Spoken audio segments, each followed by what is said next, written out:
You have those people in your life, they love you and they mean well.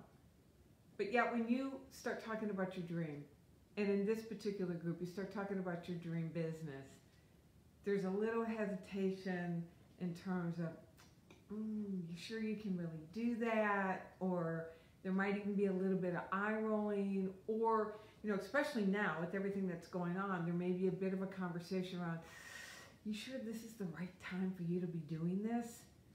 And it feels like that they're taking, that you are just burning up with passion and enthusiasm, and they douse water on your dream. Put in the comment section that if you've got those people like that in your life, as you are really pouring love and energy into building out this thing that absolutely brings you alive in the form of your dream as you build your business. Well, my name is Felicia Searcy, your Dream Life Activator. Your dream is my passion. And in this live, I'm going to share with you 5 keys, 5 tips on what to do with those people in your life that just can't be there when you're going for your dream the way that you would really love for them to be. And you really want to stick around because I have an amazing gift that I am thrilled to bring you that I'll tell you when we're all said and done. So, bring this amazing dream to mind. Bring your business at the height of its success, where you would love for it to be. Hey Medea, really glad that you're here. Talking about those people that you have in your life that you just wish that they could show up more supportive. You just wish that they could keep their negative comments to themselves, or maybe believing in you a little bit more. So bring your dream to mind, the one that when you think about it, it just absolutely takes your breath away. Now bring to mind those times when you've shared that dream with some of the people in your life that maybe just couldn't be on board with it, that just couldn't quite be there with and for you. And bring to mind what your reaction was, what that internal conversation was, what you might have even said out loud. Was there a part of you that began to wonder, started doubting yourself, whether or not you could really do this? Maybe they were right. Maybe they're right when they say, you know, you're being really unrealistic. Maybe you should just rein it in a little bit. Or there's this part of you that rears up and says, I'm going to show you. Or you may even start wondering if this person really belongs in your life anymore. That if they can't be there for you, then maybe it's time to call it quits, or it's time to lovingly release that person. Well, my sense is that if they're close enough for you to be sharing your dream with them, you probably don't want to walk away from the relationship. My sense is also that if you're sharing this dream, that it's something that's deeply important to you, and you don't want a watered down version of your dream. And here's the thing, if you go after a watered down version of your dream, you're not going to have the steam required to really move it forward in the way that you want to move it forward, and it won't move forward in the way that you would like to because you're not putting your full self behind you. So short of leaving the relationship, giving up on the dream, or watering it down, what do you do? Or not telling. That's another one that I've heard from clients. They just don't share. They don't share with the people that they love because they don't want that reaction. So it's not so much that you're protecting, but what you start doing is that you start hiding. Well, let me share with you a different way of doing that. That you don't have to do any of the above. You don't have to walk out of the relationship. You don't have to water down your dream. You don't have to hide it. You don't have to start doubting yourself. Hey, Mindy, so good to see you. Talking about what to do with the people in your life that just can't be there the way that you want them to be when you are really stepping in and living your dream, especially your dream business. That you don't have to leave them. You don't have to water down your dream. Hey, Charisse, I was thinking about you today. Actually, yeah, you came to mind. So glad to see you here. You don't have to start doubting yourself and wondering if they're right, and you don't have to hide it. You don't have to do any of those things. So let me share with you 5 tips, 5 keys to navigating people in your life that are just not able to be there in the way that you want them to be there. So, tip number one, let them off the hook. Let them off the hook. Here's the thing about the people that love you, the people that you're sharing your dream with. And not everybody's going to be like this, that you absolutely have people that are 100% on board with you. And like I said, sometimes there's those people that maybe not so much. So number one, let them off the hook. And here's what I mean by that. When you have a dream that's deeply important to you, here's the thing about the nature of your dream. Your dream is bigger than anything that you've ever known for yourself before. It's bigger than anything that you've ever achieved for yourself before. That's what makes it a dream. If it's something that you think you can do and it's a little bit of a stretch, it's a worthy goal, but it's not your dream. Your dream is that thing that's going to absolutely push you to the edge, where you are then required to dig deep and discover so much more of who you are created to be. That you discover skills and capabilities and a deep sense of connection to something so much bigger and more profound than just you and the personality. That's actually the purpose of your dream. Your dream is the thing that wakes you up to more of who you are meant to be. You discover a greater sense of possibility. You discover more of your capabilities. You develop more of those capabilities. And you begin to put those things in service to your dream. The nature of your dream requires you to think beyond anything that you've ever thought before. It requires you to think of steps and actions that push the envelope, so to speak. Your dream requires a risk. And Sharice, and I know you know this because you are right in the middle. You are right in the thick of that risk. Your dream demands a risk. And because you have something that you are absolutely in love with, you are willing to take the risk. And you are working with a thought process that supports you in taking the risk. The people that you love, they're not in the process of building their dream.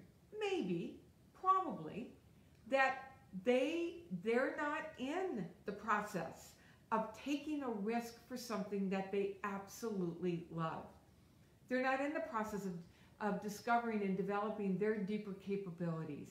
That chances are they're living their life. They're doing life, which, by the way, is probably really good. Your life is probably really good. But what you've done is that you've tapped into that stream of life that's seeking a richer, freer, fuller expression by means of you. That's the origin of your dream. Understand that that dream is not yours. That's life seeking a greater expression through you. And that's a tip of the arrow person who starts paying attention and answers that call. Not everybody's going to be doing it, and especially not everybody in your life. So let them off the hook. Understand, number one, where they're coming from, that they probably are in a pretty predictable routine. Most people organize their life around safety. I love what Bob Proctor says, who's been one of my mentors throughout the years, where he says most people tip toward through life hoping to arrive safely at their death. Most people organize their world in order to maintain safety. And when you come, somebody that they love dearly and who's close to them, and you start sharing this dream of this business that, Jennifer, that will put what you currently have at risk, their safety radar goes off. And it goes off in several different levels. First of all, it goes off asking the question, how is this going to impact me? Now, one of the great things about what I get to do with the thousands of people around the world whose dreams I have the honor of helping them live is that I can love you, I can believe in you, I can support you, I can guide you, and I'm fully invested in you. And the thing about it is if something goes awry, I'm not directly impacted. I'm impacted because I care deeply about you, but it does not directly impact my survival, so to speak, day to day. oftentimes when you step into a dream, the people closest to you, you're asking them to go along with you. And you're asking them to step into a level of risk that they may not have ever done for themselves before. And that they're not in love with your dream, so they may not have the same willingness to put things that are important to them and to the both of you at risk. So understand that oftentimes the first place they go is, oh my gosh, how is this going to impact me?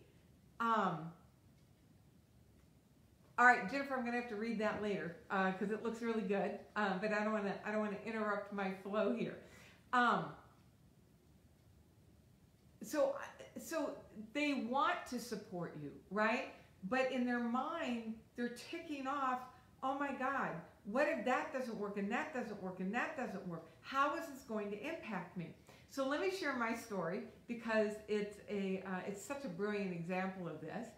That when I got knocked, my heart got the knock to step into doing this work a little over 8 years ago. And I went to my husband and said, I need to step out and do this. And, oh, by the way, I want us to move from where we were. We were living in Tennessee at the time, and for us to find a place that we both absolutely love. It scared him. It scared him down to his toes. He was dealing with an illness. We were selling a business that he had ran. He was trying to find his way. And here I came on fire with a possibility. And his mind went to, how is this going to impact me? What does this mean for me? Number one, if she gets successful, is she still going to want to be married to me? And number two, if we really do this, what am I potentially putting myself at risk of losing? So you want to be sensitive and mindful to the process that the people that you love, especially those that are closest to you, are going through. And you want to be aware to not ask something from them that they just may not be able to give you.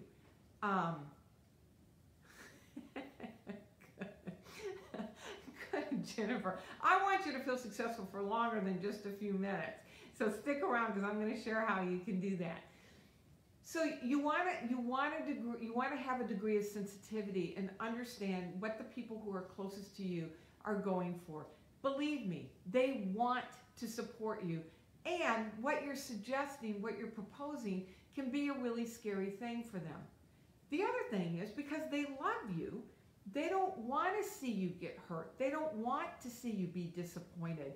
And they want to be able to believe in you. And there's a part of them that knows if it doesn't work out, they're going to have to be there to be the one to pick up the pieces. And that can be a really scary thing for people who love us. So first key, let them off the hook. Be aware that they're going to have their own process that they're going to have to go through when you share your dream. I am not saying to water it down. In fact, I'm suggesting that you don't water it down. I'm not saying that you back away, and I'm not saying that you have to leave them, and certainly don't succumb to their doubt. And understand that they're having their own process. And so when I went to my husband and said, I really need to do this, and there was a part of him that was just really uncomfortable, I loved my husband enough to let him manage his own discomfort. I did not form my dream around making him comfortable.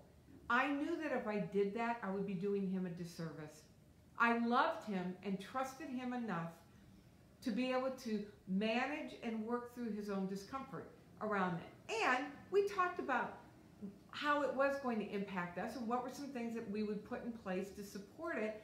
But because I'd stopped demanding something from him that he was just not able to bring in that moment, it actually gave him some breathing room. And he appreciated the ability to be able to voice his concerns, voice his fear, and not have to be my sole support. So, number one, let them off the hook. Number two, realize that their doubt is oftentimes a reflection of the doubt that you may be running. You know, the stronger I got in what I was doing, and the more confident I became, the more I was able to project that, and the more my husband picked up on that, and the more he was able to relax and trust that I had us. I got us. I knew what I was doing. I was learning even more of what it was that I needed to do in order to be successful. And as I exuded a deep sense of conviction and confidence, it gave him the room to be able to exhale and trust me, my process, and what it was that we were up to. So, number 2, understand that doubt reflected in somebody else is often simply a mirror of the doubt that's happening in you. And oftentimes we go to the people that are closest to us, that are going to be most impacted, for belief and support, and we're asking them not to have doubt because we're dealing with our own doubt.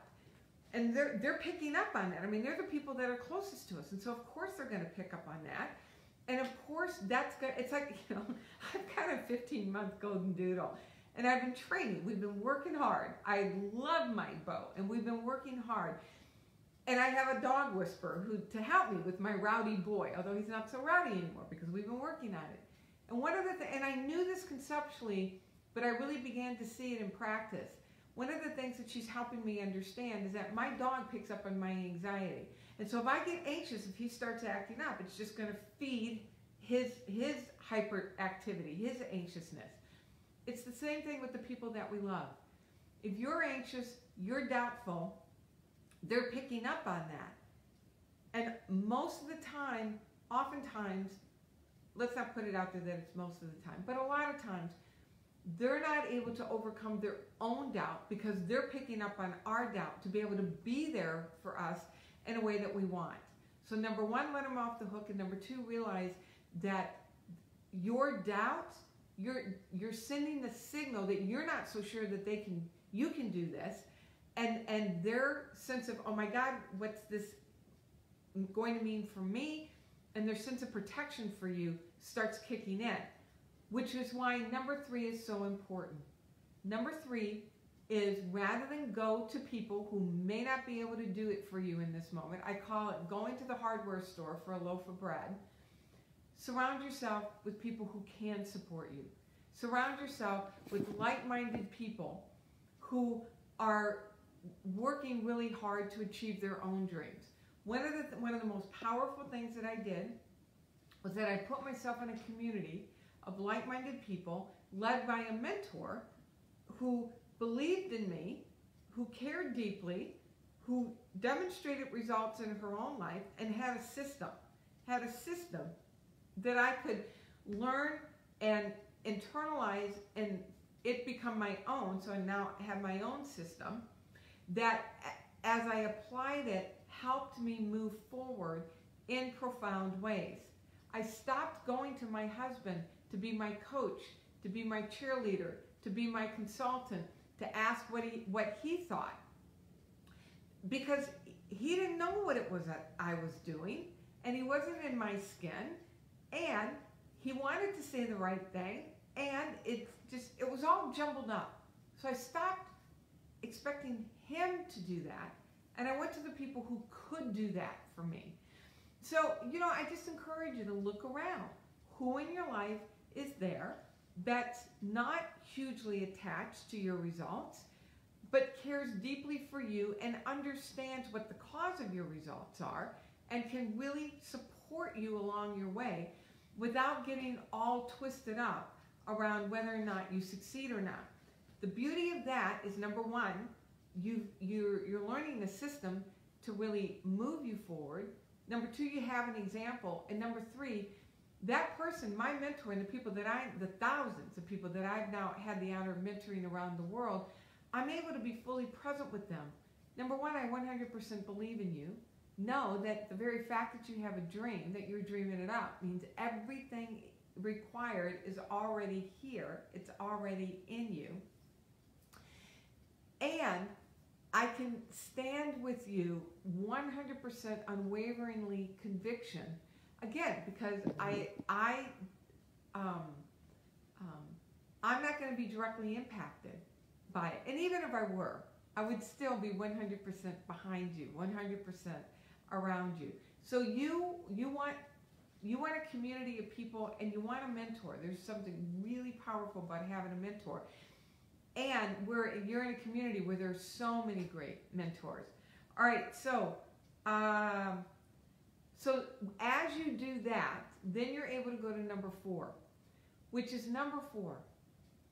Start paying attention to the things about the people in your life that you love that just may not be able to be there in the way that you want them to be there.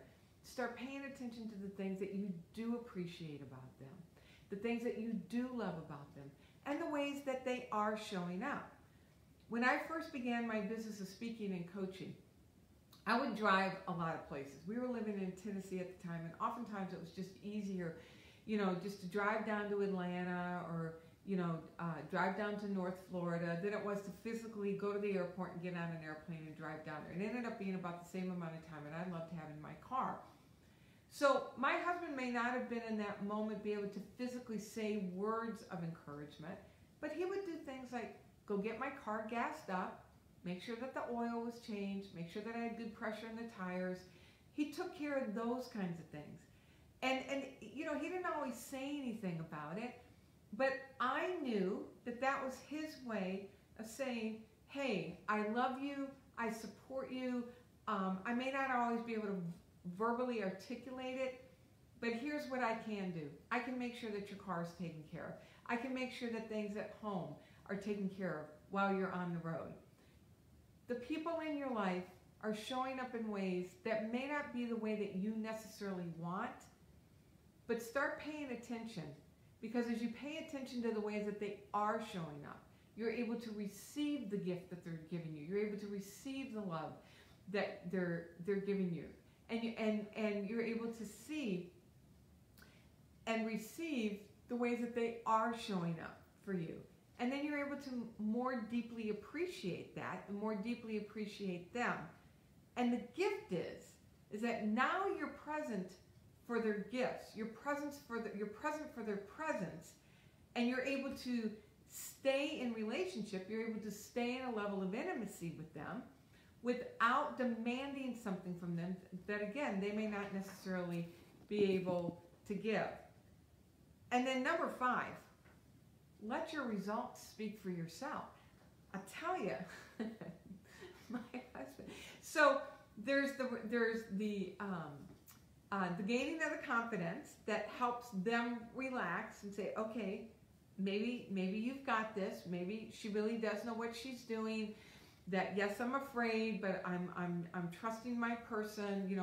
Whatever the nature of the relationship is. I'm just using my husband, the example of my husband right now. But one thing that I did was that I got busy. I put myself in a community of like-minded people. I brought into my life an amazing mentor who cared deeply about me, proved in her own life that she knew how to create success, and helped me discover a system that, as I have applied it, has fundamentally caused me to transform my life. And part of that system is moving your feet. That you want to really get busy taking massive imperfect action. Because the thing about it is that not only are they hearing your words about this is really important to you, but they're watching your actions. You're watching whether or not you're truly committed. And as I took massive imperfect action, doing the other pieces that I teach of visioning and lining up with it and tapping into the stream of intelligence, there's a whole system to this, and I'm going to talk to you in a minute about how to join in on that. I began to transform even more than the work that I already done up to this point. My husband began to pick up on that. And, oh, by the way, my results began to transform. Things started happening. My business started building. My business took off. Within the last 8.5 years in my business, in an industry where less than 10% crossed the 6-figure mark, I am honored by the process that I share with you that my business has generated millions of dollars in revenue, representing thousands of people whose lives have been transformed as a result of this work. We ended up moving from Tennessee to Southern California. My husband was able to retire 7 years early. We live in a place that we absolutely love, and every area of our life gets better. So my husband doesn't have to hear my words anymore about I can do this and how important it is to me. He sees the evidence. He sees how this is truly working, and he trusts it. In fact, you know, I'm in a place of transition. I'm you know, hiring new team, and there's some things that are, you know, rocking and rolling a little bit in my business. And let me tell you the true gift that comes from this. He came to me the other day, and he put his arms around me, and he said, I know you got some stuff going on, and I see that you're working it, and you know, you're taking action. And I just want you to know that I 100% believe in your ability to navigate this and come out even stronger and more robust and even more successful on the other side. That is a result of everything that I'm sharing with you here, because that was not the conversation when we first, the two of us, got started in this whole process together. So let me walk through those 5 keys to maintaining and navigating the relationships in your life that may not necessarily be supporting you as you are building this amazing dream that's coming through you. Number 1, let the people that you love the most off the hook. Realize that they just may not be able to bring what you need them to bring in terms of support in the moment. Number 2, realize that their shakiness, their wobble around what you're doing, they're picking up on your doubt. And so the stronger, the more confident you are in who you are and what you're doing, the more you're able to provide a sense of support for them. Number 3, surround yourself with like-minded people. People who are as deeply invested in their own dreams as you are in yours, and find a mentor who believes deeply in you and can show you how to create true, lasting success. Number 4, as you do this, start paying attention to the things that you deeply love and appreciate about the people in your life and the ways that they are showing up. And then number 5, get busy so they can see the results. Let the results speak for themselves, but you got to get busy, taking massive imperfect action so you can change your results and they can see those results. All right, so here's where I would love to take us now. As you've heard throughout this, I share a system, a process, my dream activation code, to help you take this amazing idea, this amazing dream, out of the realm of your imagination and into the land of your facts. Saturday, September 19th, 9:30 to 12:30 Pacific Daylight Time. I'm in California. I'm going to walk you through a half-day seminar where we're going to dig deep into this dream activation code. We'll help you get really clear on what is your dream, what is your vision, especially around your business, and then all areas of your life, not just your business. And to understand why is that important and what to do with that vision once you have it. Understand what happens. Why do you get stalled out? Why do you get stuck? Why does your momentum start slowing down? Help you understand that phenomenon and then give you some tools on how to address it. Then, how do you know what your next action steps are? How do you keep your feet moving forward? I'm going to walk you through a process of being able to tap into the stream of intelligence, this brilliance that is moving through you and for you, so you know always what your next step is. And then here's a key piece of this that so many people, it's missing. This is a missing piece. This is a piece that I really had to go after. We're going to work on literally increasing your capacity to allow a greater degree of success into your life. We're going to work on what is it to raise your success set point. So at the end of the 3 hours, you have a much better idea of how to do this, and you'll begin to build a momentum to really get going with it. So it's a free. This is my gift. The only thing I ask is that you make a charitable contribution to an organization that's meaningful to you. Description is up in, the link to register is up in the description, and it's FeliciaSearcy.com/dreamlife. Saturday, September 19th, 9:30 to 12:30 Pacific time. Let's do a deep dive immersion. It's an incubator of transformation to really help you create the life that you are here and meant to live. Again, my name is Felicia Searcy, your Dream Life Activator. It is my joy to be your partner in believing. Your dream is my passion. See you on Saturday. God bless.